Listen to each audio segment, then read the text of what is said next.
Good evening, ladies and gentlemen. Welcome to Istanbul. We are delighted to kick off a brand new season. Borussia Dortmund. Sometimes you cannot believe your eyes. FC Copenhagen. And Alvarez to make it 5. FC Sevilla. Rico Lewis, dream night. Leipzig, a significant obstacle to overcome in the round of 16. What a performance, what a statement. The quarterfinals, but the question, who's going to play who? Bayern Munich. Manchester City, FC Bayern. This is where the Champions League gets really special. The pocket there for Rodri, skips away from... It's a goal to take the breath away in the Champions League. Ricardo's lost out to Grealish, but it goes to Haaland, promising for City, pulls across to Bernardo Silva.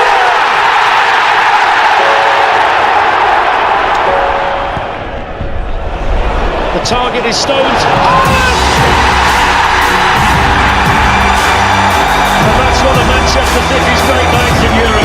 They've taken Bayern Munich apart tonight. Pep Guardiola must be so proud of his players. It's an incredible result, but we have to do our game with a huge personality. Otherwise, the result is good, but we have a job to do. City will face Real Madrid in the Champions League semi-final for the second season in a row. I think all the clubs around the world had the feeling that if you want to win this competition, you have to beat Real Madrid.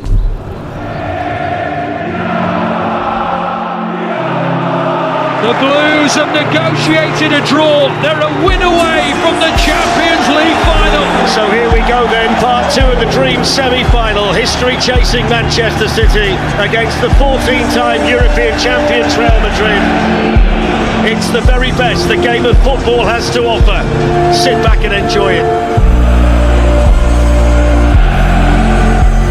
Walker now, onto De Bruyne on the edge of the area. Into the gap for Bernardo Silva. 1-0.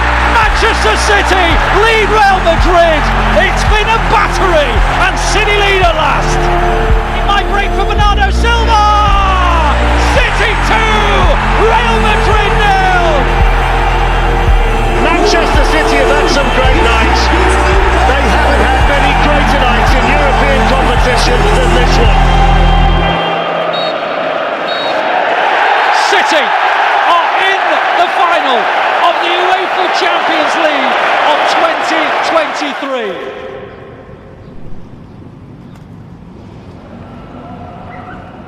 Welcome to Istanbul. Welcome to Turkey. To achieve things, always you have to have the correct portion of obsession, to desire, to want it. When obsession is a positive word for the fact to be desire, but of course a dream for all of us. Yeah, absolutely a dream. Well, for many, Manchester City are the best team in Europe. Tonight they again have the chance to have the trophy that proves it.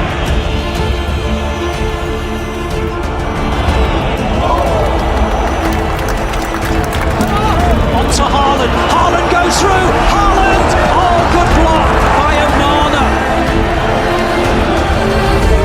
Akanji advances. Akanji in the gap. Good ball. Bernardo Silva round the back. No, nobody there. Rodri!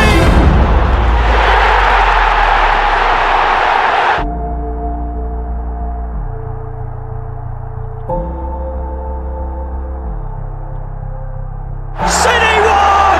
It's a 0! The Blues are in dreamland! It's off the line, it's saved! How did that not go in? And Ederson palms it away! City are winning the Champions League!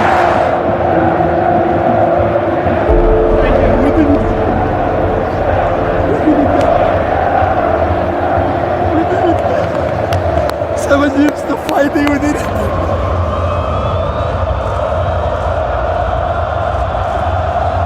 The Champions League winners of 2023!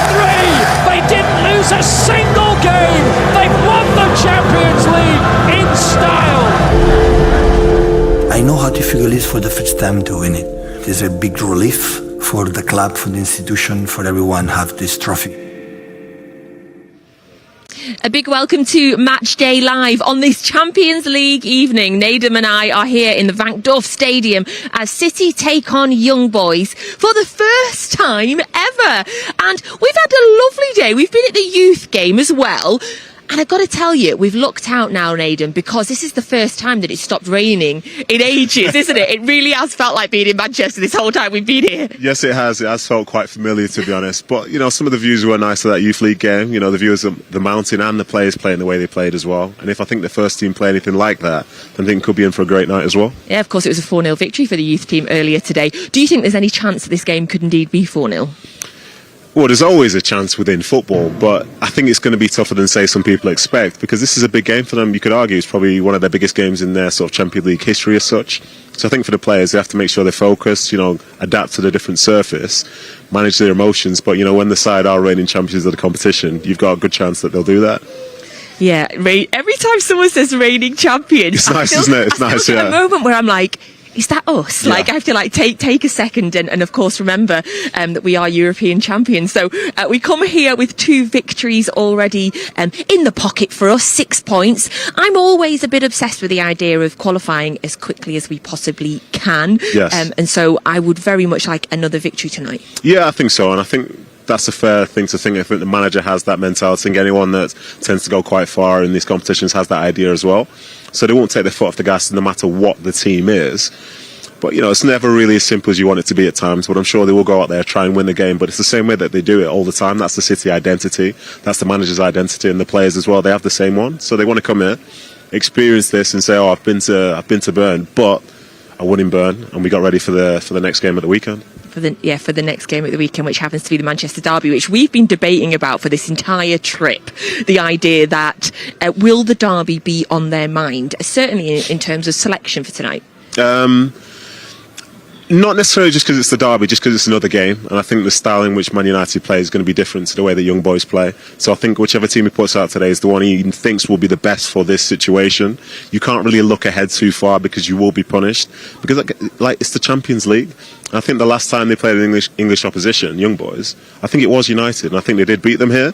So you can't say just overlook them. But I think that's something that's very good about the club, very good about the manager. It's one game at a time, and this is the most important one right now. A stat that David James will be proud of. I'm pretty sure that it'll be 11 consecutive seasons if we can get through to the knockout stages tonight. We're getting pretty good at this. David James texted that one himself. He does like to text a stat, does our David? And he is in the studio as well. He is, yes. Right, so David, I challenge you to find a better stat than that for this show. Oh, I like that. Okay. Yes, I'm sure he can, because he makes his own stats up. He keeps his own book, yes, doesn't he? Does, Yeah. He certainly does. So what sort of game are you expecting tonight from City and indeed from Young Boys? I think I'll hold my hands up and say I don't know enough about Young Boys. I've not seen enough of their games to really understand it. But from where they are, they're entering their own, whereby some of these games, if you want to be successful, it's almost like you have to get a result. In some ways, playing at home is your advantage. So you'll be going out there trying to win. But playing against Man City, you can't really go toe-to-toe as such, because they have better players, they have a better understanding of this competition and better ways to sort of win the game itself. So I'd imagine they'd be quite cautious for a while. But when the opportunity comes to be able to step forward, give the crowd something to be excited about, I wouldn't be surprised if they did that. But, you know, to do that, you need to be defensively solid. So I think for them it would be defence first, but then maybe have something in line for the end of the game. And it is a lovely stadium here as well. It's going to be absolutely packed out. I just realised as well, Nadem, I'm so sorry, I never give you an introduction. I just said I'm here with Nadem, so I feel like I should have bigged you up with something like the last City player to score in Copenhagen. Listen, everyone knows exactly who I am, all right? And whether they think that's a good thing or a bad thing is completely up to you, but it's a familiar face, and it's good to be here. Because I'm sure Curle's going to be, giving a big up to his guests in the studio. So I really do feel like I did you a bit of a disjustice there. No, it's all good. It's all good. It's all good now. Don't even worry about me, ever. Right, Curle, please do a much better introduction to your guests than I did for Nadem. I'll give it a go now. Good evening. Welcome along to Matchday Live. My name is Curle Spellman. We are live in the Matchday Live studio as we build up to this Champions League fixture against Young Boys. We're going to be hearing from Nat and Nadem very shortly because they're going to bring us team news, but I'm going to give this intro a little go. I have got the finest pundits, the finest City legends in all the land in the form of Mr. Paul Dickov, David James, and to my right, Keith Curle. Now, gents, usually I say, Paul, are you happy with that one? Oh, one of your better ones, actually. Thank you. Cheers, Paul. There we go now. But we're going to take a pause here in the studio because we are jam-packed today. We're going to get team news straight away. It's the first place you can get it. So let's go back to Nat and Nadem, then we'll be discussing it on the other side of that. Thanks, Kel. So we have the all-important team news for tonight's game for you now. And I can tell you there are 7 changes from the team that beat Brighton at the weekend, or 4 from the team that beat Leipzig, whichever you prefer. But here is your starting 11. So it is Edison, Lewis, Akanji, Diaz, Ake, Rodri, Kovacic, Nunes, Grealish, Doku and Haaland. That is your starting 11. On your bench today, it is Stefan Ortega, Carson, Walker, Phillips, Stones, Alvarez, Bernardo, Sergio Gomez, Gvardiol, Foden, Oscar Bob and Micah Hamilton. So that is the bench today, your starting 11 and the bench for City today. Nadem, 7 changes from the team that beat Brighton. What is your instant impression of that 11? Yeah, it feels like a lot of changes, but I think for some of the quality that comes in, it also feels perfectly manageable. I think that says a lot about the depth that's in the squad now, which maybe wasn't there. Was it a month and a half, 2 months ago? It felt like it was bare bones. So yeah, I'll be interested to see how some of those players play. See Nunes in the Champions League, and other players like that. It is good. And these guys, they'll be chomping at the bit to have a good performance, and then who knows, maybe could help them get into the side for the weekend against Manchester United. So looking at the defence, first of all, Rico Lewis is in there. I've got to be honest with you, I've forgotten where Rico Lewis started off playing. Where is he going to play today? Are we guessing it's right back? I think because the other guys are in there, you'd assume that he would be on that right-hand side. But to be honest, given the way that the manager's been in the past, it also wouldn't be a surprise if maybe Akanji went to right back and Rico went off the left-hand side. I think it will be basically based around how he wants to see Rico going forward or coming into midfield, for example. So as it stands, I think he'll play right back, but again, I wouldn't be surprised if it was on the other side. Are we going to be expecting to see him playing that adaptable role where he moves into midfield and we end up with the back 3? I think whenever he needs to, yes, because I think with Jack Grealish likely being on the left-hand side, then in some ways you have to support him, you don't have to say overlap him. So I think if maybe he does go for that, then maybe we'll come inside and create more options and issues for young boys in terms of dealing with that midfield section. But again, this is the beauty of Pep Guardiola, the beauty of this side. You don't know until you see it for the first time. Yeah, because I kind of long for the days when players played one position and we looked at a team sheet and we knew where they were going to be, because which side is Grealish going to be on and which side is Doku going to be on? So interestingly, I can only see Jack on that left-hand side. I think that's where we've seen him at his best, and even though he can play other sides, you get more out of him on that side, whereas for Doku, he's so direct, and with his style of play, he could fit in anyway. It could be left, it could be right, it could be playing attacking midfield, but I think Jack does his best work on that left-hand side. I wouldn't be surprised if that's where he was playing. Looking up front as well, Haaland starts. Julian Alvarez on the bench tonight. He, of course, played at the weekend after travelling back from South America. He's been phenomenal this season, also in the competition as well. Do you think that's purely just a case of, is it rest, is it rotation, is it looking ahead to Sunday? Well, there's a possibility it could be all those things.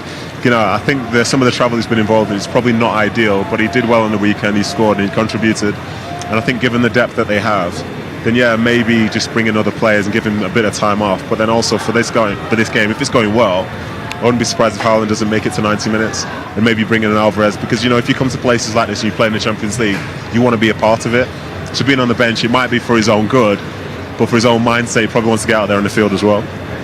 Looking at the other players on the bench tonight, Micah Hamilton. Yes, Micah. From the EDS, he has stepped up. He was training with the team yesterday, and he's on the bench today. He's a mank. Hey, how nice would it be if he burst onto the scene? You know what I mean? These Micahs, they seem to know what they're doing. Yeah, it would be great to see him involved. It's great to see another person from the academy getting the chance to be in the squad. And even if he doesn't play today, this last few days, this might be some of the most significant days of his whole career. But like I say, I've heard great things about him. Hope he gets there on the field, gets the chance to play.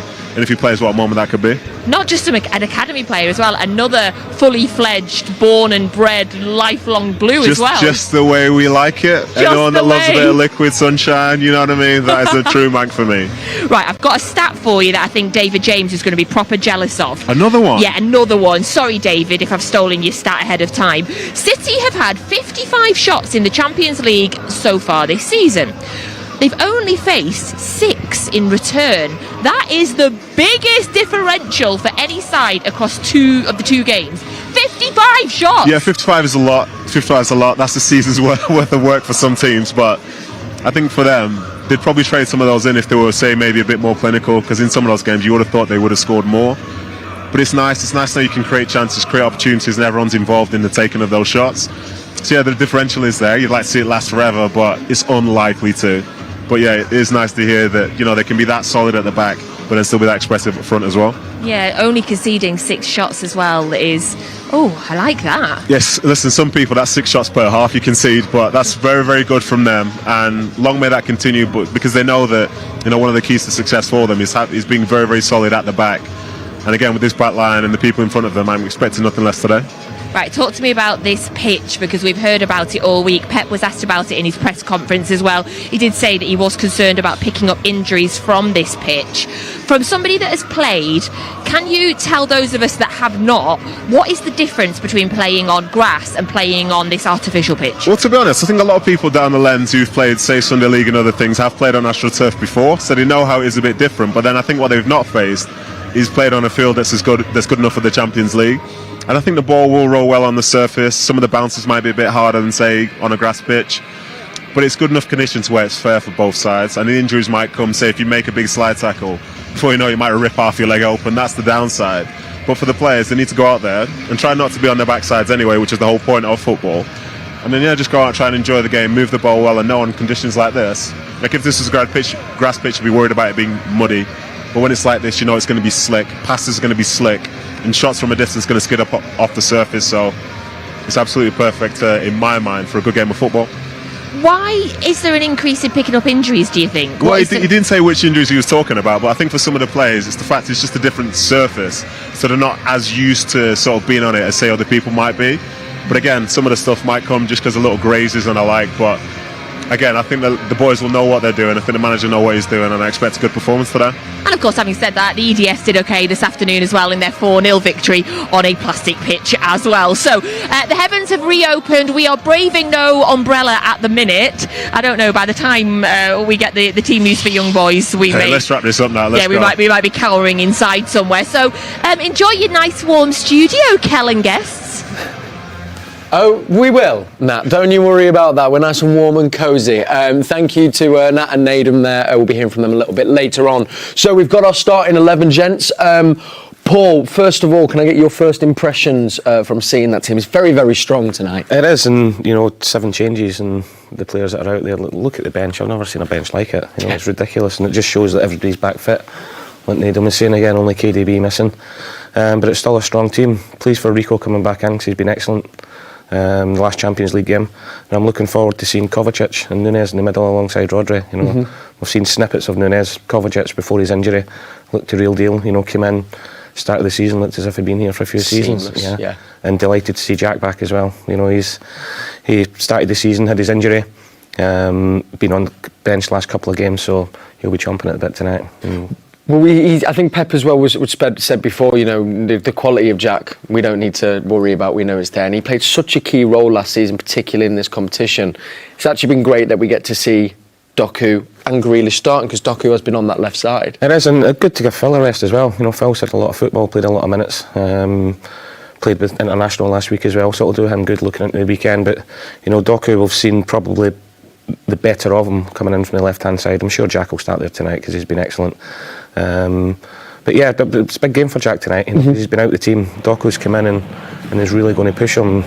You know, as much as we've got the game tonight, Jack will want to put a marker down for the derby on Sunday. Of course, and that's where we to know how key competition for places is. Just while we're looking at this goal, David, you know, he's only been here a couple months, but my goodness, what a start he's had, and already I'm speaking to fans from other teams going, well, you've got a hell of a player there already. So he's made an impression. Yes, I think his first game, which I can't remember his first, was it Fulham? It might have been, yeah. It was Fulham. I think he was too eager. You could see that he's got the talent, and it just seemed like he was trying to impress too early. And it's just, you know, one of those things that doesn't seem to work when you come to Man City, especially when you've got a squad that good. But like he did on the weekend, I mean, he showed he's fantastic, and therefore I think he's settled into it now. And rightly so, people are talking about him. As you said, with Jack as well, there's going to be a competition for places, and I think that's one thing that maybe was questioned, whether there was ever going to be strong enough competition in certain places. I think you got it now. This thing that we know is so key to particularly Pep and this City team is players that can play in a few positions. I mean, Doku's played on the left, he's playing on the right. Pep says he can play down the middle. Not just now at City, but in the modern game, is it important for players to be able to play in a few positions? It's not like kind of just one shoe fits all now, really. I don't think, Keith. I think you can get good players can play anywhere on the pitch because they've got a good understanding of what's needed within that position. Again, just touching about the City team, their movement and rotation, you can end up anywhere on the pitch. I was watching the game last week, and it's Akanji who was going down the right hand side putting a cross in, and I'm thinking, I'm sure he was playing left side centre back. Yeah. And you're thinking, but that's the understanding that you've got when you've got possession of the ball. You've got that freedom to go and express yourself in a forward. When you're playing forward, and again, so there's no restraints on your movement when you're in good possession of the ball. Excellent, and that's the license as a player that you want, because you go out and you've got that focus and you've got that freedom to go and express yourself, which is massive. Can you train that? Because I think the best at that in the team is Bernardo Silva, and we know that because I think he has played every position in that starting 11 bar keeper. But is it something that you can also ascertain, I guess? I think you get that by identifying when your team is in good possession of the ball, because what you don't want to be disrupted as a team when you haven't got that dominance of possession. When you've got a dominance of possession, you know what the next 2 or 3 passes are going to be. Then you've got freedom then to leave your position, because you know where you're trying to look, where you're going to try and where the team are trying to get. Because obviously they have the bounce pass, which is there, and the bounce pass for a lot of players or a lot of teams don't understand that you're doing that bounce pass that might seem simple, but you're trying to drag people out of positions that you wanted the next 2 or 3 passes to go and get somebody exploiting that area that somebody's left. I see. Okay, yeah. So it's actually you've got to see the bigger picture at all times, really. Paul, wanted to pick up on something you said there. Young Rico Lewis quotes before the last Champions League game from Pep Guardiola was that he's one of the best players he's trained in his life, which is huge praise. Just why do you think he's given this kudos to Rico Lewis, and what have you seen that's kind of really stood him apart? Because he's only 18, isn't he? 19 now. Yeah. It's just his football knowledge for somebody so young. You know, he plays the game as if he's a 28, 29-year-old that he's been playing for 10 years. And I think that the biggest thing from Pep is somebody so young, to put him initially last season, he was in that right back role, but then he was going into midfield. You know, he's played midfield more this season than he has actually started at right back. So for him to have the confidence to go and do that, and the trust in Pep to go and do that in training, and all going back to last summer, Pep openly admitted before pre-season he hadn't seen him play.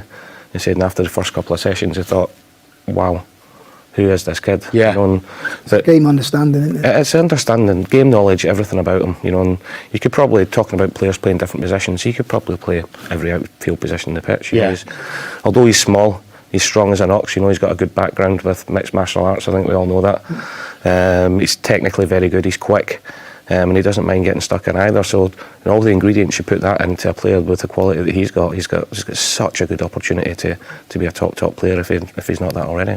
The manager of the EDS, Brian Barry Murphy, we're going to hear from him later on because our youth team have been in action in the UEFA Youth League. He says as well that we've not even begun to see half of what he's seen for the academy, and it's just so exciting. Another academy prospect, David. Yeah, the thing that I like about him is when he's demanding the ball on the pitch.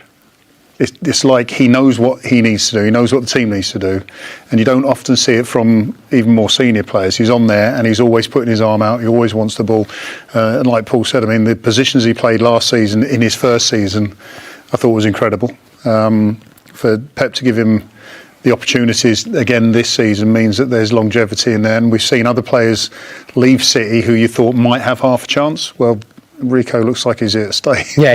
He's not. I think it's trust as well, isn't it? Yeah. You know, him demanding the ball. He knows that the players trust him to go and take it. And the biggest thing is, and we've all been there, when you're a kid coming through, it's getting the trust of the first team players. Yeah. You know, I've been in many situations where they look at you as an 18-year-old and they'll look away and they'll pass the ball somewhere else because they don't think you're quite ready. Whenever MD in the team gets the ball and he's demanding it, they give him it, and that's a huge factor. I think that's trust and respect, isn't it? Yeah. Yeah.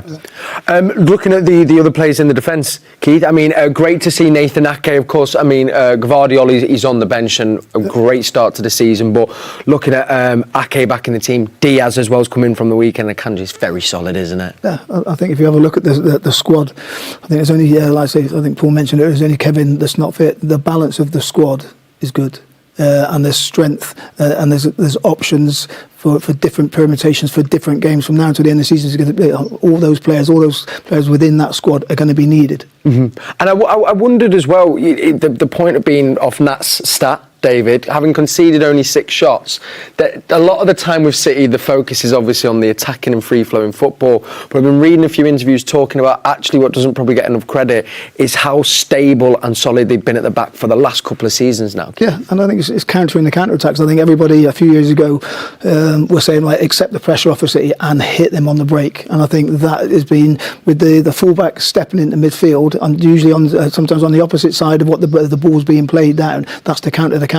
Yeah, and we know as well, I mean, Rodri is just a genius as well. Yeah, absolute machine. It's good to see him and John Stones back in the team. Fantastic, yeah. So good to see JT. I think we might hear from him a little bit later on in the show, but right now, up next, we need to get you some Young Boys team news, so let's head over back to Nat and Nadem to get that. So we can now bring you the team news for Young Boys for this evening. Here is their starting 11. And in goal it is Rachopi. And then it is Ugrinic, Itten, Kamara, who is the captain, Ilia, Niasse, Garcia, Benito, Bloom, Lauper and Monterio. So that is the starting 11 this evening for Young Boys. So, Nadem, I'm going to test you now in detail on your Swiss football knowledge. Yeah, please do. So, starting 11 there for Young Boys. I've got loads of stats I can tell you about them. Please tell me. Okay, tell me. You ready? Okay, go on. So, Young Boys have played more Champions League games without keeping a clean sheet than any other team. Okay. They've played 14 Champions League games. They've conceded in 14 Champions League games. I like that, yeah. Do you want more? Yes, please. They've conceded 29 times in the Champions League. Okay. That is an average of 2.1 goals per outing. Okay. So essentially my point from that is that if they want to get a result tonight against us, they're going to have to change that. Yeah, you would think so. Or they're going to have to be in a position whereby they score more goals. And I think given what you were saying about the City side in the last segment, that's going to be quite hard to come by. But I think realistically, the players there, most of us, myself included, haven't heard a lot about them. We've not seen a lot of them, but they qualified for the Champions League. And even though they arrive as underdogs, they're not arriving as incompetent players who will not be able to compete at this level. I think it's going to be tough for them, obviously, because they are playing the Champions of Europe currently. But they'll give it a go. They'll do their best. They'll have their fans here, and they've got their ultras down there who will remind them that there's a lot of passion involved with playing for this football club. So, yeah, I'm sure it's going to be a strong outing from them. Yeah, the stadium is slowly filling up, with the exception of the one end at the far end of the stadium where the ultras are already absolutely packed out. Love that. In terms of them as a team, they are quite a team that plays with quite a high press. They are quite an attacking team. I feel like for us, though, when we play teams that prefer to play in that manner, it almost plays into our hands. Yeah, I think it certainly can do, and I think we've seen in times gone by with, say, players who've been in there previously, like Gundogan and so on. They enjoy it when teams step onto them, because sometimes it can be very hard to play against a low blocker side that doesn't really want to engage you until the final section. But I think ultimately for today, I think if there's anything to go by the UEFA Youth League game that we saw earlier, they will try and press, they will try and be aggressive. They'll try and hit some of the spaces in behind the fullbacks when they get the chance to go in transition.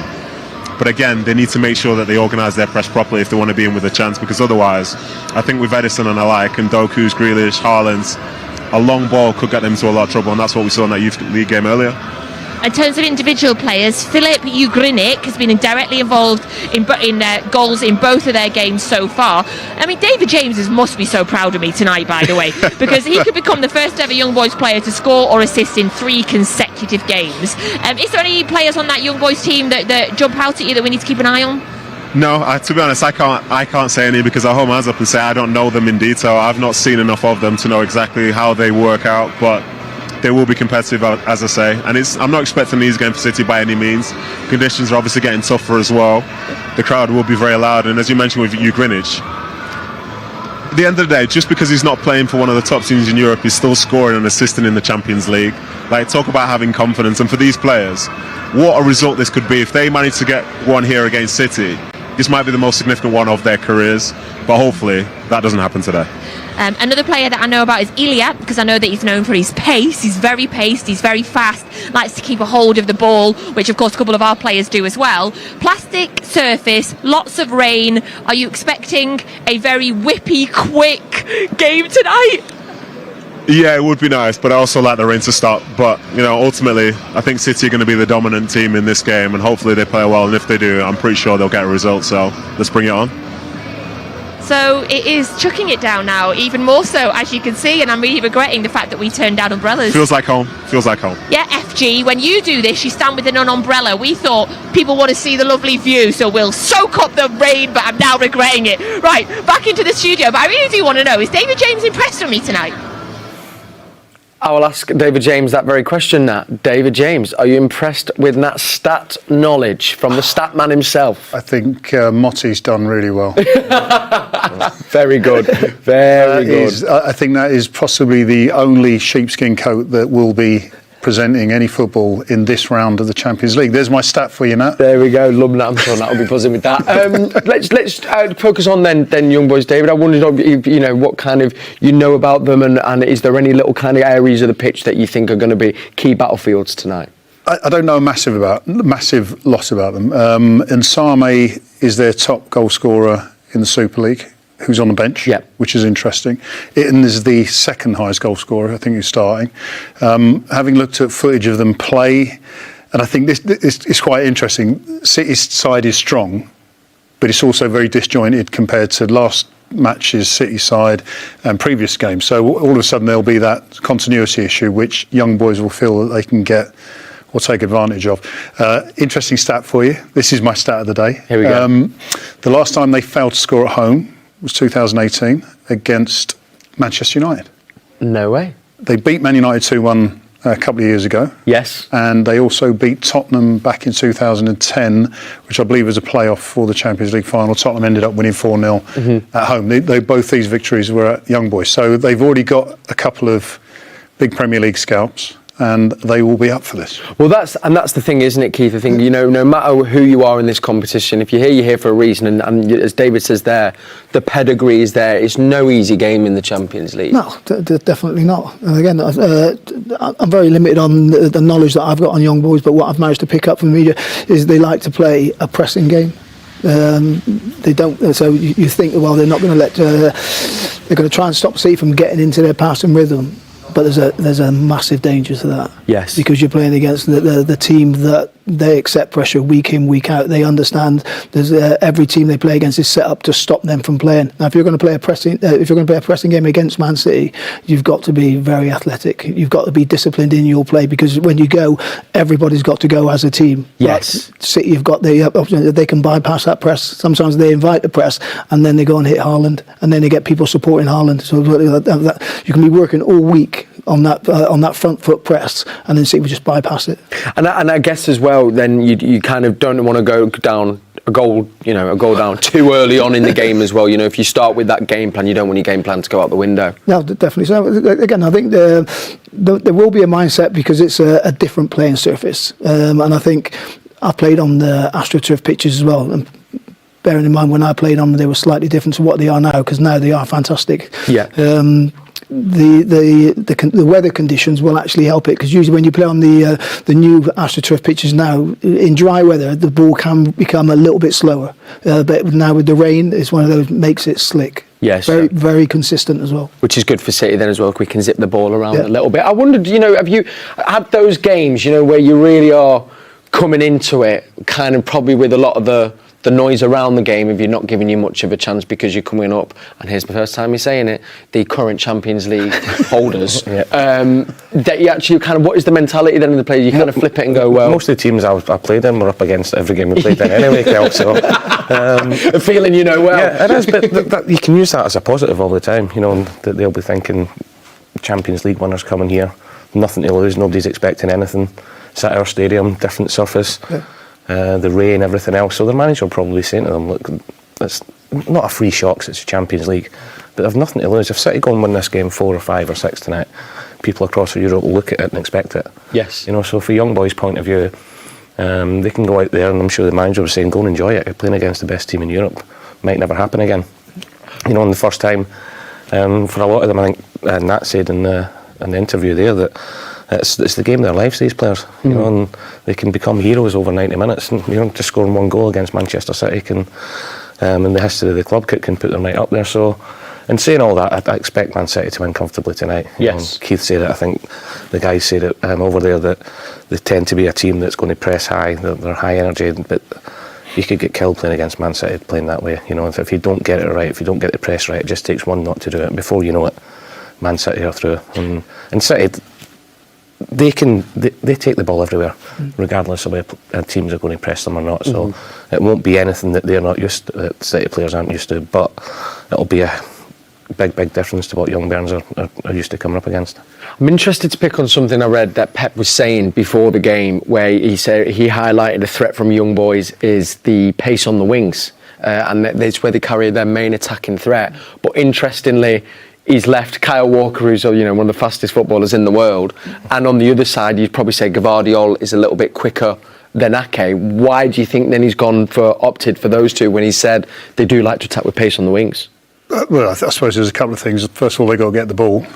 You'd imagine City, as they have done in, I think, every game this season, had the majority of possession, so they've got to get that. I think what's interesting, the other point to this is that their next Champions League game is here.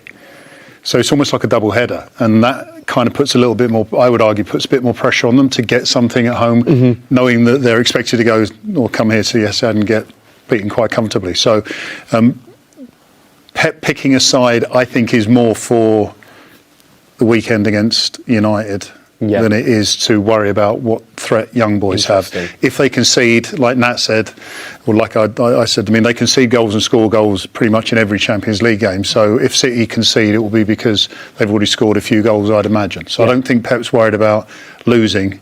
I think he's more concerned about what's going to happen on the weekend.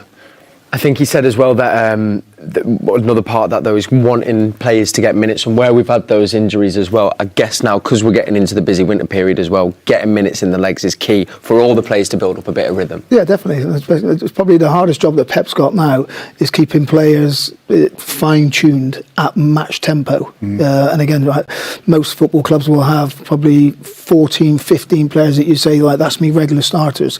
You have a look at Pep's squad and you have a look at the bench today, you'd probably say out of that squad, there's probably 2 or 3 that are not regular starters, they'll be seen as regular starters within that squad. So keeping them all in fine tune, ready for the next big game, which, and every Saturday, every Tuesday is a big game. Yeah. I think if you look at the team tonight, and they are looking to Sunday, there's probably Ederson, Diaz, Rodri, and Erling Haaland.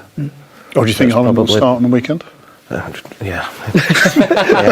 You know, so you think about it, but what it does do, it gives the rest of the players, the ones that aren't starting, gives them a good rest after the schedule they've had, but the ones that are in there tonight, knowing the derbies at the weekend, they'll be doing everything they can to try and put something in Pep's head. Into Pep's mind as well, yeah. What I found interesting, when you think Haaland, Ederson, Rodri in particular, you've got the spine of the team. Yeah. And when we were talking, I was thinking about it when you're talking about Rico Lewis and how players are so adaptable to different positions. Those three don't really do, although Ederson would argue he could play in any position. Yeah, true. I mean, he was a midfielder, I think, at one point in Benfica's academy.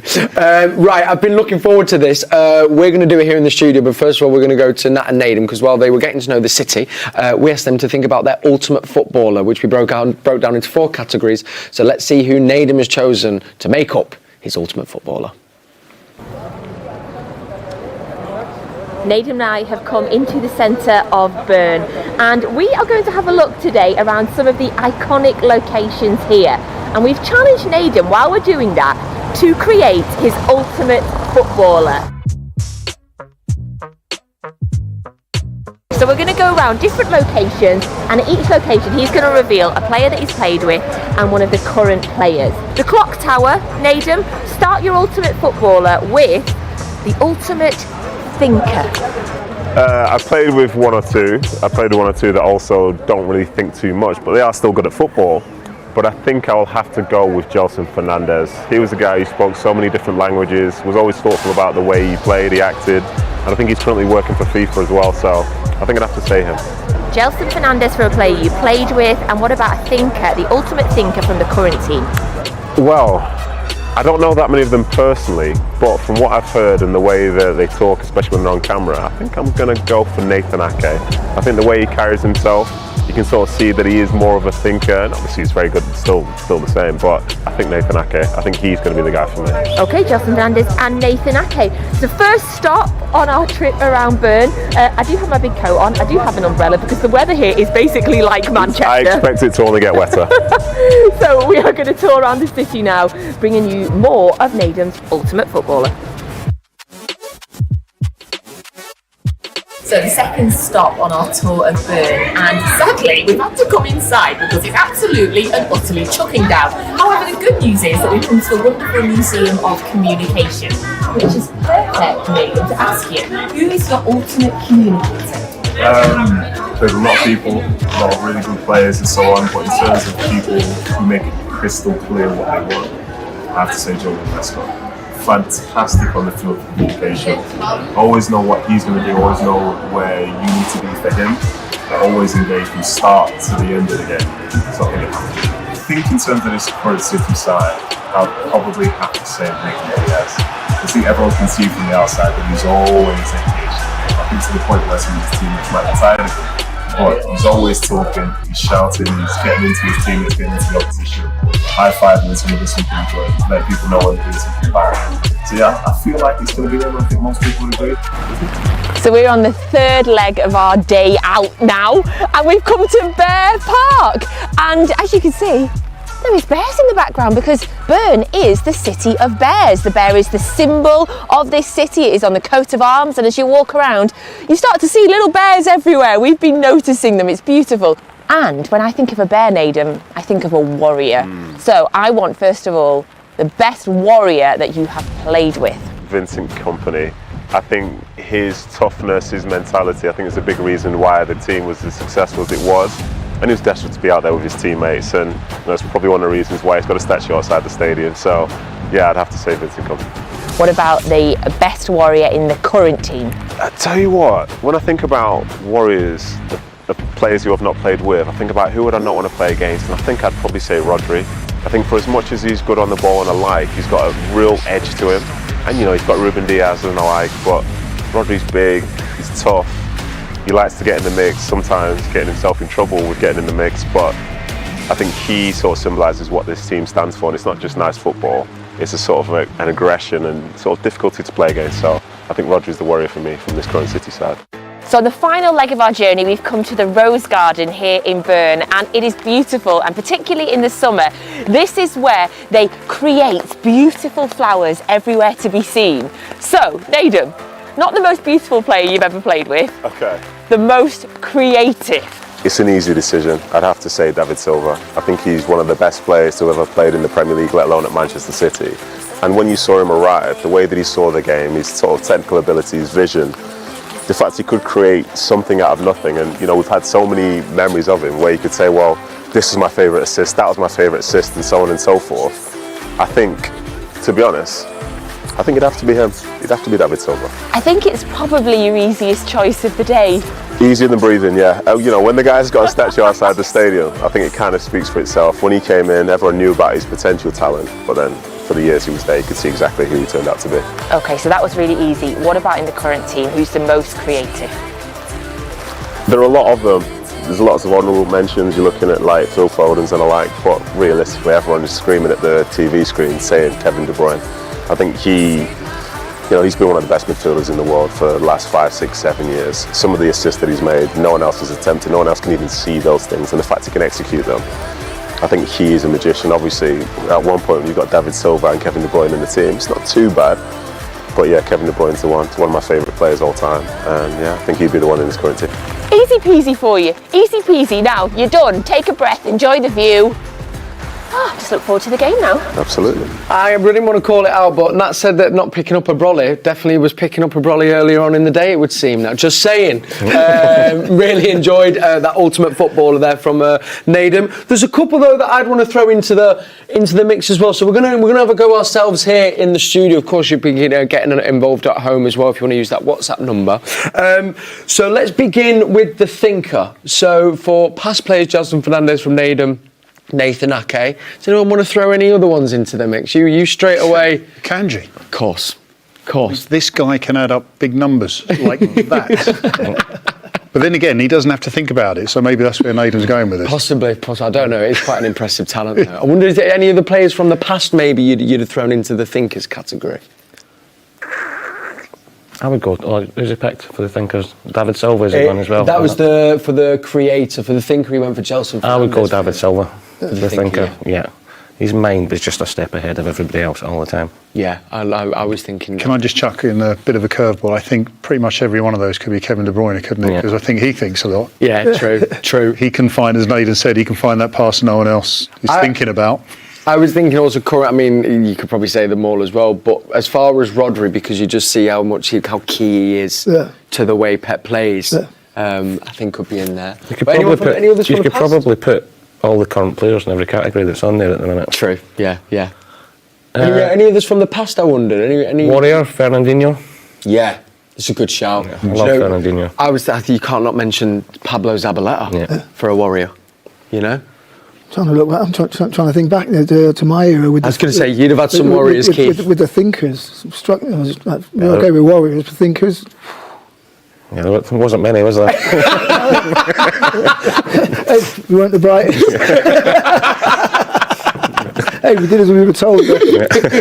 But Warriors, you must have, I can imagine you had a few. We had a few solid players. A few people that would turn up when it got, when needed, should they say. Played alongside a few, played... in some good games where you knew where physically you had to be there on that day, and we many times we came up short on that aspect. Yeah. Other aspects we did come up short a few times. The thinking aspect of it being one. Yeah. You told me to do that, boss. Also, I was thinking more. Another one for me was Nigel de Jong. I used to love seeing Nigel de Jong go flying in. Yeah, he was a top player. He was hard as nails. That as soon as you say Warrior, Nigel de Jong, you think of that tackle in the World Cup final, don't you? It's just ridiculous. Yeah. What about King Cladsley?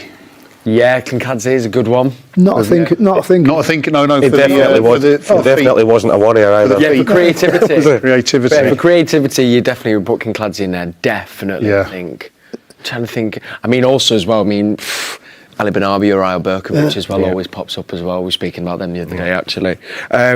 We also had the communicator. Well, that's an interesting one. Who's good at talking? It's such a key part of the game. I think that particularly young players. We had some good talkers in our team. some very good talkers. I just going back to the thinker. Niall Quinn was a good thinker. Nice. Big Niall. Everybody had this image of what Niall was about, and he wasn't that. He was technically a very gifted footballer, but everyone said, because he's 6'4", 6'5", he's just a lamppost that you hit the ball up to. He had more about him than that. He had good technical ability on the ground, on the deck with his feet, and his movement for a big lad in and around the box. He could find a yard as well. Yeah, nice. Now Quinn, I love that one. Let's go to the talkers. Who's any other good talkers standing out? And today's team are past. Past. I think today's team. I think Nedum said the two there, and Rodri and Diaz as well. They're always talking, always pointing around, organising people. Vinny Company back in the day. Yeah. Most definitely. Fernandinho. It's all the players we spoke about before. I'll go back to the first team I played in here, or the second team in, Andy Morrison. When a big Andy came in, we were a team that was very, very quiet. We're playing in the old Division 2 with a lot of good footballers, and we were getting beat up a lot of the time for the first part of the season, and Andy came in and just started belting out, organising everybody. He was a big figure as well. So Andy had a huge influence on us just purely because of his leadership, and on the pitch he was telling everybody where to go. I did think of Andy for the Warrior category as well. I've got a Warrior. Go on. Richard done. Nice. The Dunny monster. Nice. Yeah. Yeah. That's the guy that you didn't want to get in the way of. No. Lovely bloke, but you just don't want to get in the way of him. No, not at all. Yeah, on the pitch and in the bar as well. I was referring to on the pitch. Lovely stuff. Thanks, gents. I've got some WhatsApp questions for you, actually, that have been rolling in. Didn't shout it out, but hopefully you've seen the number on the bottom of your screen, which is great.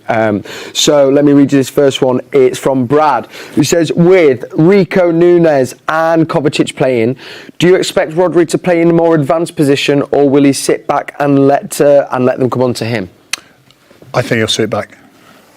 I was just trying to work out how that midfield's going to look, especially given, I think Naden was saying Rico might go on the right, but I think they'll have three at the back and sort of four in the middle, and Roger will be the holder. I mean, he's part of that spine, isn't he? So I think he'll be the stronger part of the base. I did want to. And just on that, I think the start of the season, more often than not, I think we'll see Rodri sitting there all the time. But when Rodri got a few goals earlier in the season, as soon as he moved forward, Kovacic, because he's played that position before, just went and sat back in a little bit. Yes. So I think it'll be Rodri sitting in front of the two centre-halves. But if he's got a licence to go forward, I think we've seen it the first few games of the season, Kovacic just automatically goes and sits in there. Yeah. You'd imagine the way that young boys are going to hold a defence, it's going to be a game for long-range shooting. So maybe Rodri, I think he can shoot from distance. Yeah. Maybe. I think I've seen one or two in his time. Lovely stuff. I will quickly ask this one because it's a funny one from Omar. Who has better hair, Doku or Grealish? I mean, better hair. Better hair. Omar, what a question. Hasn't Jack lost his highlights? He has lost his highlights, David. Has he still got the curtains? He's still got the curtains, aren't they? Yeah, and he does. He's got a little. Not that I spend too much time watching, but he has got a little undercut and it's long on top. But he's lost. Maybe ask you that question. Maybe you can tell it's Jack Grealish. But I know I've loved Jack Grealish since we signed him, so I'm a bit biased. Yeah. Doku's has brought out the celebration of the season so far, though. So now I've seen a few of them give it training. Jack, yeah. Right, earlier on today, our young boys were in action. I'm moving on. In the UEFA Youth League, Brian Barry Murphy's boys had a team out, and it was a brilliant day at the office for the boys. They won 4-0. 2 goals for Emil Heskey's son, and 2 brilliant goals as well that we can bring you right now, and then we're going to get the thoughts as well of the gents in the studio and people who got to watch it live in the form of Nader Manua and Natalie. So Nader and I are joined by Brian Barry Murphy after the game today. 4-0 win for your team today, Brian, and they were brilliant from the first moment right until the final whistle. You must be really delighted with the performance. Very pleased, because despite Nader thought it was pretty straightforward 4-0, it didn't feel like it felt totally different to me. And there was spells in the first half where it was hard to know stuff in the box, but we defended pretty resolutely, and probably one of the most important things for our central defenders is how to defend the box and the goal. And probably the most significant parts of the game. So to get a clean sheet for them at the end of the game was very satisfying. 2 incredible finishes. Have you got those in your locker all the time? Is that a regular finish for you? To be fair, I mean, I've been left back for a lot of my life now, so coming into midfield it's different. I mean, I've kind of had to learn it all again in centre midfield, and score 2 goals, it's always good for my confidence, Been scoring recently, getting some assists, so I'm just happy with it today. Be honest with me then. When you've got 2 and you're coming out for the second half, you're thinking hat-trick, aren't you? Of course I'm thinking hat-trick. I mean, I should have scored a hat-trick over there. At least you scored in the end, though, I suppose. But I definitely should have had 3. Yeah. I think it's very rare in your in your career that there's certain players who you desperately want to score because they're the ones who do all of the unseen work. And the 2 players who scored today, Jaden Heskey and Kane Taylor, are the ones who probably are the demonstration of what it should look like in those moments where it's very tough. And they don't always get the rewards they deserve. So I came off, I wasn't even aware who scored both goals, but for Jaden and Kane to get 2 goals in this game was huge for the dressing room because of the amount of work they put into every single day. In terms of your goals in the first half, they were both impressive finishes, but both very different build-ups. So the first one obviously was great by the whole team, the possession and everything, and then your second one was very individual. You won the ball back and then you finished it. Which one do you like, the team one or your solo one? I mean, to be fair, I'll go with a solo one. I mean, it's a bit harsh on the team, but that is my game, winning the ball back and pressing people high up. So I'm just glad to get that one under my belt. But obviously, I'm appreciative of Joe for setting me up for the foul. So it wasn't a foul then, no? Nah, it's never a foul. I mean, if he really wanted to give a foul, maybe at the start. But when he did fall, I didn't touch him. So okay. Yeah, it's a bit easy. I don't think he wanted the ball. So 3 games in, 2 wins, 1 draw. I mean, that's a pretty decent start. To beat the halfway point and to be on 7 points. Yeah, and we watch all the time. I have no experience of European football really, so we always watch. You and me both. Don't worry about that. And the key motto from the manager, obviously Pep says, is in Champions League you can only succeed if you go one step at a time and one game at a time. And then this was the next step, and obviously we play the return leg in the Academy Stadium, which is going to be a great opportunity for us to hopefully try and get another win. And if we get that, then we'll be in a good position to. I think there's a twinkle in his eye. I think it's exciting. I can see it. I love it. I've never been near it. I love it. Well, it started chucking it down, so I think we should let you go. But a big congratulations to you and your team. It was a wonderful performance today. Thank you. Thanks, Nathan. Thank you. Echoing Nat's words there, massive congratulations to Brian Barry Murphy and the boys there. 4-0 win earlier on today. 2 goals from Kane Taylor, 2 goals from Jaden Heskey. Interesting us talking about the versatility of players, and in young Kane Taylor there, he said he started off as a left back, and then now this season he's been actually put into midfield, and then he's able to use things from that he's learned at left back and bring them into midfield, and then bring other things into his game. I think that's part of massively where the academy system is changing now with developing younger players. It's about educating them on football, not only for the current club that they're at, but for later on in their career as well. And I think that I was lucky. I started my career as a right winger, and ended up playing. I played every position, all the way across the back. Played on the left, I played in midfield. I played as a holding midfield player as well. So again, and that education is vital at a young age, because then you pick up appreciation of when the other team's being coached, or when the team's being coached and they're talking about the centre forward, and you understand what type of delivery that he wants. Yes, yeah. So it helps on your understanding of the whole game then as well. Yeah, you're being educated as a player, and that's where the academy systems now are way ahead of what they were way back. Yeah, absolutely. And as we know, with City's academy, we've got one of the best in the world. We're getting to see the products of that now in the form of Rico Lewis and Phil Foden. But for that as a start of a UEFA Youth League, I think that's got to be up there as one of the best starts, unbeaten, top of the group. It's great for these young lads, and there's a lot of new players as well that have made the step up this season. Yeah, I think, and again, it's interesting with the academies how they're interested in winning, and I think there's been a few years where I've heard people talk about it's not about winning, it's about playing a certain style. And again, you mentioned Rico Lewis there. I mean, Cole Palmer, who's one I kind of mentioned as one who was let go to another club.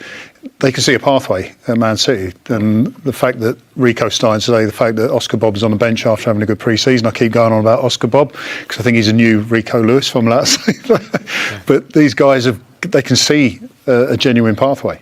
You know what you just said about, would you say it's about developing players? The structure of an academy, is it about developing players or winning games at academy level? Well, in City's case, and I think in general. Yeah, but I think in City's case, they're developing players for City, and if they're good enough, they're going to use them, which I think in a lot of academies, they don't look at it that way. They look at just making a player good enough to move on for cash. I think that's how different City are. A lot of clubs, they'll say it's developing players, but I think City are developing players to win. Yeah. They're getting a bit of both. They're developing them, but they're putting that winning mentality into them at the same time at a very young age. That's what the club's all about, from top to bottom. But if you're in an academy where there isn't a pathway, then you would argue they just want to make good enough players to go somewhere else. I think obviously City will have a lot of young players going elsewhere, but that's because there is still a pathway, but there's such quality ahead of them. You have to be special to be in there. Yeah, absolutely, and we've seen as well in the summer as well, over the last few transfer windows now as well. If they're, maybe not quite have found their place here, they're finding their places at top teams now as well, and going for big money as well. Credit to the academy once again. Right, speaking of a successful academy, we can also speak about some other successes. Just the 4 trophies that are touring around the world at the moment. It's a little treble legacy tour that's been going on, and we know how important that is just for the club, but also for you fans, because we want to bring you the success to you. You're such a massive part of it. The last leg of the trophy tour was over in Australia, and we surprised one very lucky fan, John, a lifelong City fan, over 80 years old, down under, well, I'm not going to say anymore, I'm just going to let you watch this, but you might want to get a tissue ready. It's very moving. I still don't really believe it's happening. It's overwhelming, and it's so good. It's so good. we're actually here in a place called Hazelbrook. Now, Hazelbrook, for those who don't know, is in the Blue Mountains of New South Wales. And we're at the home of a gentleman called John Cretney, who's been a lifelong Manchester City supporter. He's just turned 80 this year.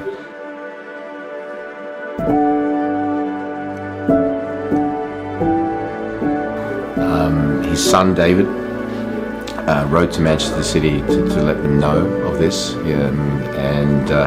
Manchester City, being Manchester City, were good enough to provide a video from John Stones, one of their star players. We've got a special message here for you. You're going to press play. Yeah, so if you just press play and if you read it. So, John Stones. Oh, John Stones. Hi, John. I just wanted to send you a quick message to say thank you for all your support over all the years as well. Never missing a game. Yeah, just a massive thank you. It's been great seeing City grow over the years that I've been here, making strides forward in every competition, and you and all the fans are the life and soul of and a big part of that, and we recognise that as players, and I just want to thank you for every bit of support. I see us all as one, and we wouldn't have been able to do it without each other. So John, thank you again from me personally and everyone in the team. We hope you enjoy the trophies coming to your house. Take lots of pictures. You deserve it. All the best. That's good.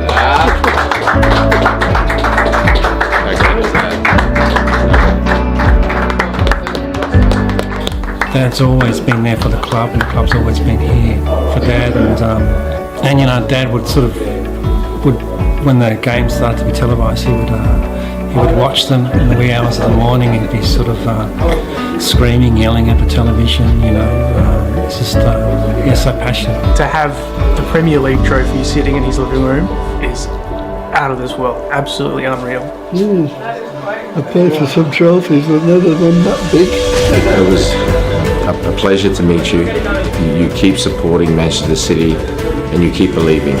That's all. You keep believing. I think we got some special times coming up for your club and for yourself. You keep believing. I hope I had the opportunity to see this.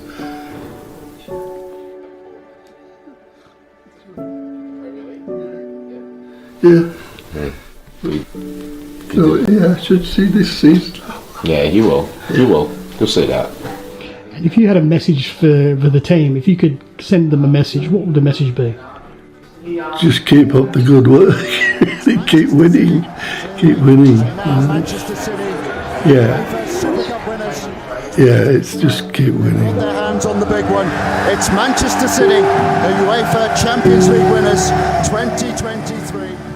Beautiful stuff, and we're sending all our love and well wishes to John Cretney, and as he says, keep on winning. I think that's the best advice we could take. But that trophy tour as well, Paul, I know you've spent quite a bit of time on the trophy tour, and I know you talk about how amazing the experiences are, but it is so great to be connecting with our fans around the world. It is, and you know, the club, I'm biased obviously, but the club are amazing, you know, and the research they do to find people like John there, you know, it's amazing the work that goes behind the scenes, but the genuine work, not just to make the club look good, you know, they want to take the trophy to the fans, they want to give something back to the fans, and you know, I've been fortunate enough to be out in Australia a few times, and I keep saying it blows your mind, you know, it's 4 or 5 in the morning there, and they're getting up, they're going to the pub, watching the game before they go to work. Yeah. You know, and it's saying for the club always say, you know, it's to make the fans appreciate what the club actually think about them. John Stones said that there. He wasn't reading off a script. You could tell that was heartfelt. You know, and the clubs want to bring something to them. A majority of the fans in all the countries we go to will never ever get the opportunity to come to Manchester to see the Premier League, to come to the Etihad. 99% of them, it's like a pipe dream. So the fact that the club are taking the trophies to them, it just gives them memories for life, and they appreciate it so much. So much, yeah, and we appreciate you all watching as well. And of course, this show is all for you and about you as well. And we do hope you enjoy it. I wanted to add to that as well, was lucky enough to be in Brazil recently, and it is crazy to me now that I can go to that part of the world, and I cannot tell you the amount of City shirts that I saw, not just by people wearing them, but you go past sports shops and the mannequin in the front window is in a full City kit. I mean, even getting to see them at the ground as well. But you can't imagine, Keith, even, you know, from when you were playing and when you were playing, David, to the international kind of recognition now is unbelievable. It's mad. The brand now it's a global community that, and again, but there's a lot of respect from within the football club out globally. But then likewise, there's a lot of people that work at the football club behind the scenes that have got a massive responsibility for maintaining that outreach to the public. Mm-hmm. Yeah, it's so important. It's brilliant stuff. I mean, David as well. I mean, I know you kind of, even you've only just got back from a little trip, but I guess you get to see it a little bit as well. Yeah, I think the key thing here is it's the passion these fans have. I mean, as you mentioned, getting up at 5 o'clock in the morning. I think there's a perception quite often that they're just over there and they watch games of football. But I get to meet a lot of fans. Recently in Asia, I was in Hong Kong talking about City shirts. Hong Kong 4 or 5 years ago, watching City shirts develop around Hong Kong. Yeah. There's a few there. Actually, there's a few more now. There's little kids wearing City shirts. So the passion they've got, and as Dickov said, they can't get here. Yeah. But they want to. And I think that's the important thing, that they have passion. And you can feel it when you're with them. Yeah, it's quite amazing. It's magic. And I'm going to Hong Kong again very soon. I expect to see more shirts. Yeah, if you're in Hong Kong, if you're watching this in Hong Kong, make sure you have the City shirts out when David makes his arrival there. But I love that as well, that global community. We're all part of it. And as John Stone says as well, didn't he? Said that he just sees us all as one. Beautiful stuff. If you've just tuned in, where have you been? Thanks for joining us. Welcome to Matchday Live. Team news is on the bottom of your screen right there. I'll run you through that starting 11. Edison in goal. Rico Lewis comes back into the fold. Akanji and Ruben Diaz alongside Aki complete the back four. In the middle, we've got Rodri Holding alongside Kovacic and Nunes, and then a forward three consisting of Jack Grealish, so great to see him in the starting 11, Doku, and that big man Erling Haaland. We're going to get some final thoughts and feelings and then predictions in the studio, but let's head over one more time and hear from Natalie and Nadem. They are over in Switzerland. I wonder if Nat has finally decided to use an umbrella. Probably not. So the rain here inside the stadium is not dampening the spirits of the crowd because the atmosphere is building in here. The ultras, like, it's insane when you see it. Like, I think they're all dressed in the same, they're all in black, like, and they just keep randomly going wild. It's brilliant. Yeah, it's very, very good. It is nice to see, you see this sort of culture around Europe, and these are no different. I think when their team first came out to warm up, there was a loud cheer, there was a lot of noise. And then when City were coming out, they obviously let them know that they weren't too welcome either. But I think it's good. This sort of atmosphere does make you remember these sorts of nights. And hopefully it can be a good one for City. And we can see the team right behind us there. I feel like at any minute there might be a ball that accidentally gets whipped over these guys here. are too good. These guys are too good. So if it hits you, he's probably done it on purpose. So don't lean into that too much. Then that will be, yes. There's a good chance he might hit me, yeah. That's very, very true. So as we get closer and closer to kick-off, what is your expectations ahead of this game tonight? Do you know, I hope they start well. I really do, because I think if they do, that kind of sets the tone for the game. I think it'll probably suppress the crowd a little bit as well, and I think it'll put their team on their back foot.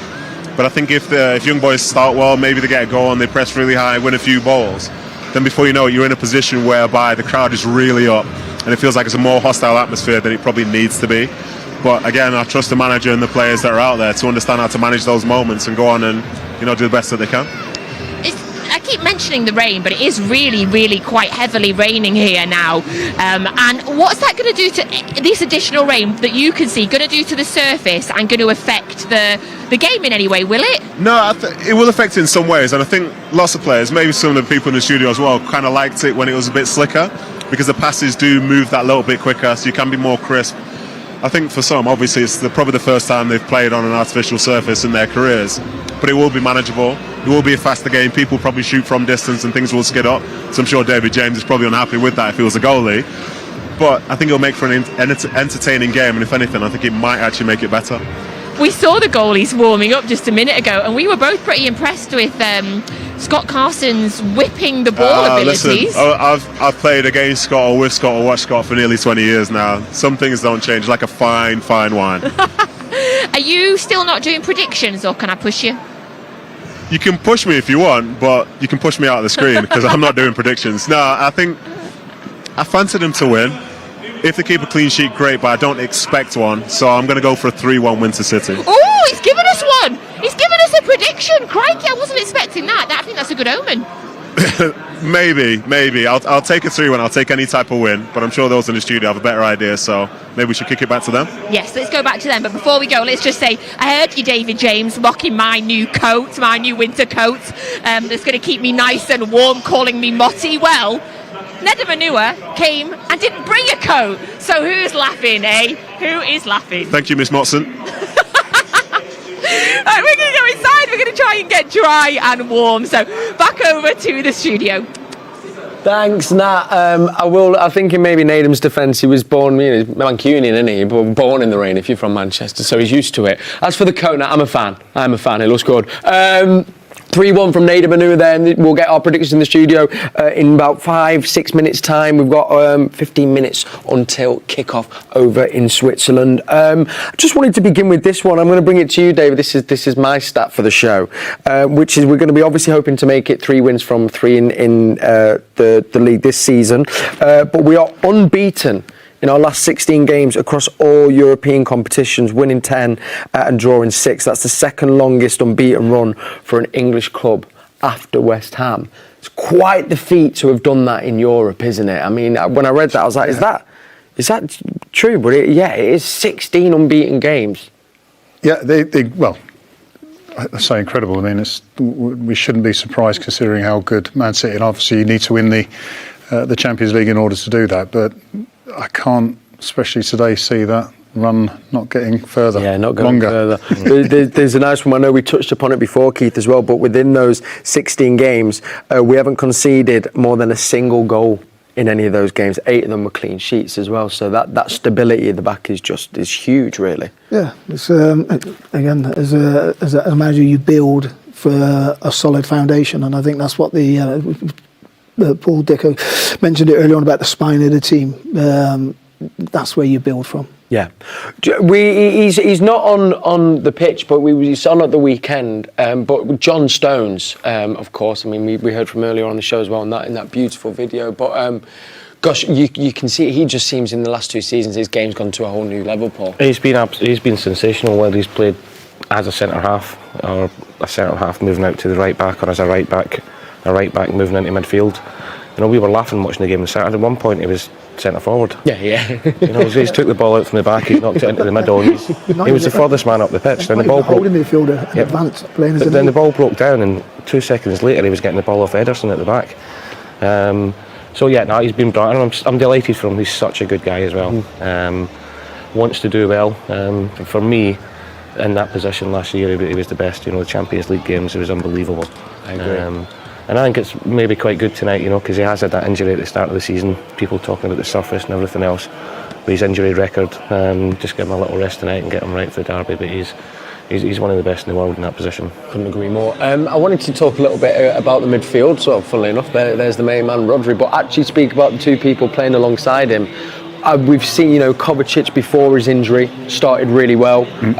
Nunes was coming on. I'm interested to see them start together. What do you think they can complement each other, Dave? What will they both bring to the team tonight? Yeah, I mean, I mentioned just quickly Doku. Yeah. Omar's question. Yeah. Because Jack Grealish's hair does not look good wet.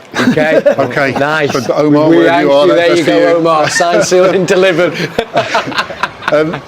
As I said, when they signed, when City signed Kovacic, he does things that I haven't seen City players do before. He can pick balls up, tight areas, and run through people. Yes. I think that would need to be employed today. Although I'm talking about long-range shots, I think there'll be a mixture. Yeah. Haaland scoring from outside the box. Yeah. First time since Wolves away last season. It's nearly a year. Oh, really? Hello. Yeah. Okay. Second time in 2 years. So anyway, he's been saving them up to trump that. Yeah. You've just been leaving it, haven't you? I was on here last time saying that Haaland doesn't shoot from outside the box, and he decides to go and score one. But with Nunes and with Kovacic, I think this game will lend itself to both styles of play. I said Kovacic, I think, is going to be on-ball attacking. Interesting again when you've got Doku and Jack Grealish playing out wide, whether Haaland wants to add to headers. Possibly. Who knows? Just on Kovacic, it shouldn't surprise us how easy he's settled in. We're fortunate to do the podcast with him on Sunday. I think I was telling you before. Yeah. And You look at his CV. You know, he moved to Inter Milan when he was 18, went straight into the first team. Oh, he's a player. You know, goes to Real Madrid. Yeah. You know, plays 4 Champions Leagues he's got. Joke. And the biggest thing about, you know, he can talk about his best mates, Modric, godfather to each other's kids, the company he keeps and everything else. The one thing that came out of the whole thing, I won't give away too much, you've got to watch it, of course, was how much he loves football. They asked him a question about, they ask everybody that comes on, what would you change about football, not just on the pitch, off the pitch, or any sport, and he went, nothing. He said, I love it. Oh, wow. And you can tell that how he plays, and he was so genuine with it, but I wasn't saying it for the cameras, but the fact that I don't think it should surprise any Man City fans just how good he is or how good he can be in this team. I remember him coming up when he was on that, even at Milan. I remember him player, man. He is an absolute baller. Quick on Núñez, though. Again, he's still warming his way into the team, but what do you think he's going to bring to City over this season and beyond as well? Obviously, kind of one of the last signs of the window. I think he's got energy. He's got the dynamics that he can get about the pitch. I think he's will get better and better the more understanding he gets of how the team play and what his role is within that team. Again, I think because of his athleticism, I think he can play anywhere across that midfield, even in wide areas, because of his energy. He can force his way inside and stay in the game. Yes. I think he's got the dynamics to break lines and make forward runs. It's just getting that understanding of when. Yes, when and where. Which, speaking of when and where, it was something that Pep spoke about with Doku, and you said it at the start of the show as well. Got that all, you know, raw ability, raw pace, but you need to know when to use it and when to not, because you can't do it all the time, can you? Definitely. No, absolutely. Let's quickly talk about Ballon d'Or before we get predictions, because, again, I can't believe I'm saying it, 5 of Manchester City's first team players are on the nominee list. What are your thoughts? 4 of them are there to watch Haaland get it. Oh, there it is. Simple as that. Just moral support. That's all. Yeah. That's the answer, isn't it? Look, I think Erling should get it. His exploits last season were just ridiculous from start to finish, but I don't think he will, unfortunately. No, I mean, it's going to be difficult when, I guess, Messi has won a World Cup, but I agree. Hey, can I just put my 2 pence worth in, right? Of course. Messi didn't win the World Cup. Argentina won the World Cup. Yeah. If Martinez doesn't make a save in the last minute and save penalties, Messi doesn't win the World Cup medal or the trophy. I think if Messi's going to win it because he played for Argentina, Julian Alvarez should win it because he won the treble and won the World Cup. Exactly. I mean, I love Messi, but I think Haaland has proven that he is the best. Yeah. Unfortunately, his national team aren't as good as Argentina, and I think if Messi is to win it, I think that's just some kind of fairy tale vote, which makes a mockery of the whole award. Yeah. Well, we're going to be bringing you a very special show from our studio. It'll be a Ballon d'Or special, so make sure you tune in for that, and fingers crossed it'll be one of the boys in blue lifting that trophy. I mean, that would be amazing to have a Ballon d'Or winner in the squad. I mean, I think we kind of do already. Whether he gets it, let's keep our fingers crossed. Right, predictions then, gents. I mean, we've got a few minutes left before we're going to hand over to Ali Man and Andy Morrison, who've got commentary, on the Manchester City app, so be sure to get that all set to go for when we kick off. But let's get some final thoughts and a score prediction. So, Paul, I'll begin with you. Well, Nathan went 3-1. Yeah, I can't see anything more than a comfortable win tonight. You know, I know their record at home's decent, but they do concede goals as well. So I'm going to go 4-0. 4-0, clean sheet. David? I like Nathan's 3-1. I just be a little bit more specific. I think the start of the game will be their best spell for young boys. I think City, as I say, will be slightly disconnected, given the amount of changes and lack of prep time. But then they'll start scoring goals, and 3-1. 3-1 from Dave as well, same as Nathan. What about you, Keith? 3-0. 3-0, clean sheet. Clean sheet, and I think it would be a comfortable 3-0. And how important, just as we know, is it going to be one to qualifying top of the group, but to keep this winning streak going, but then to be bringing that into the game at the weekend, because obviously it's the derby, Paul, so we're going to want to have that momentum going into it, aren't we? Yeah, absolutely. And I know David's saying about the team being a little bit disjointed and possibly with the changes, but I think the players are out there. They'll look at the bench and they'll know there's probably only 2 or 3 of the ones that are starting tonight, apart from the ones we've mentioned, the Rodris, the Haalands. So they'll want to put something in Pep's head for the weekend. Do you think your man Oscar Bob might make an appearance? I hope so. Do you think? Yeah. I think everything lends itself. I mean, it all depends when scoring goes. As we say, I mean, Pep is still quite rigid with regards to his substitutions. If it's sticky, I don't think he'll be making changes. If it's 3 early goals, for example, then you'd probably see the likes of Oscar Bob, maybe even Hamilton coming on. Fingers crossed. But I doubt it, but Oscar Bob has probably got a good chance, yeah. Hopefully so. Well, listen, there we have it. The lads are in the tunnel. We are ready to go. The young mascots there as well.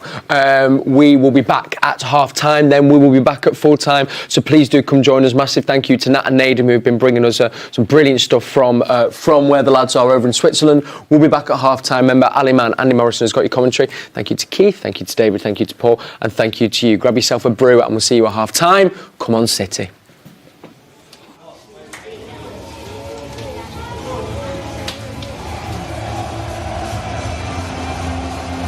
Thank you, Curle. Top by 3 points, 5 points above third place. City have arrived in Bern.